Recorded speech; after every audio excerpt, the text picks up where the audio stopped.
and hello, Wisconsin, and thanks for joining us. I'm Ellie Pomerleau. Welcome back. Women's hockey is getting a lot of attention after Wisconsin won the national championship, but all those champions had to start somewhere, stepping onto the ice when they were just kids. You may have noticed a giant white M on the hillside. It's really hard to miss, but many don't know what it actually stands for or just how much work goes into keeping it visible. Here's a closer look at the historic landmark.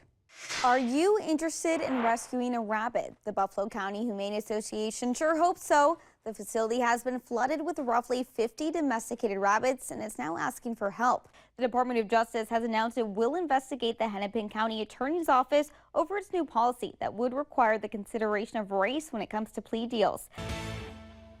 Now know the name of the man who died after being pulled from the Chippewa River over the weekend. 45-year-old Douglas Labarge of Eau Claire has been identified as a victim. Our top story this morning, President Trump speaking at the Capitol to a joint session of Congress last night, recapping his first 6 weeks in office and laying out his vision for the nation's future. Attorney General Josh Kaul is calling on state lawmakers to provide more money for victim services. And right now it's running without a police department. In the last few months, all members of the department left their roles, and as WEAU's Kim Leadholm reports, it's putting a strain on the sheriff's office. The session covered a variety of issues, including inflation, Trump's tariffs, and cryptocurrency, as well as the president's accomplishments and what he expects from the next 100 days and beyond.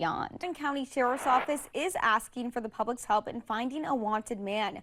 41-year-old Fred Kelly Jr. is wanted by the Wisconsin Department of Corrections after he escaped supervised release back in February. Wow, it is very tall, and I don't think, like, if I was driving past it, I don't know if I'd initially be like, yes, potato masher. So I'm glad I know now if I see it that that's what it is. Yeah, your eyes are off the road though, Ellie. Yeah, ooh. I'll pull over. Okay.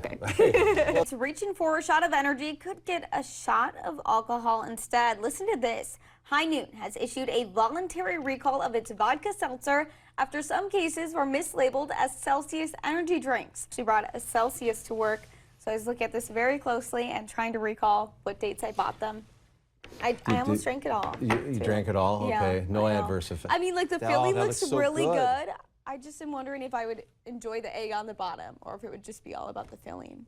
It's kind of just a bowl. We could just take the spoon and get the filling out of it. Okay, yeah. We'll do that. Right. Looks good that way. I had such a hard time when I was there. I almost wanted to take home a cat because I was squatting down to get a shot of a different cat and one of the cats jumped right in my lap. And I'm like, I want to take you home so bad. Then we have coconut water for some more natural electrolytes here. Wow. And then you were saying with this recipe, if you're not a coconut water person, you can use regular water too, yes, right? You definitely can. But I'm excited to try it with the coconut water. Wow, this is great. It is low impact movement. And I love these weights, by the way. They're really easy to hang on to. And you can add your own flair in here as well. All right, now bringing those arms wide. Live from WEAU 13 News in Eau Claire. Hello, Wisconsin. Good morning and hello, Wisconsin, and thanks for joining us. I'm Ellie Pomerleau. It's Friday, June 6th, and we have a lot of news to cover, including the public feud between President Trump and Elon Musk, and here in Wisconsin, the budget battle brews. But first, it's the first day of summer break for many kids in the area, so what will the weekend hold? First, our meteorologist, Derek Dahlman, he's out on the WEAU patio now with our weekend forecast. Good morning, Derek. Good morning, Ellie. Well, our top story this morning, one of the most high-profile alliances in the U.S. might be breaking up.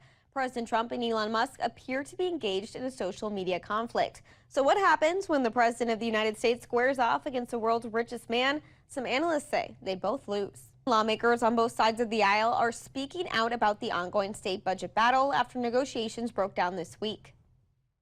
So, if anybody here wants to connect with one of your Republican supporters, feel free. The budget is still going on, folks, and so whatever we can do to get some things across the finish line, that's really important. Well, Republicans have reached a stalemate in negotiations with Governor Evers. They say they remain open to discussions in the future. Republicans argue the governor's spending priorities have extended beyond what taxpayers can afford, while the governor says Republicans won't support his investments in childcare, K-12 schools, and the UW system. The current budget expires on June 30th, but state spending will remain at those levels until a new budget is signed.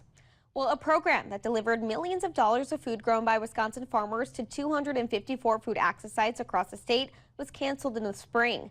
Now the Wisconsin Farmers Union is shining a spotlight on the program's impact.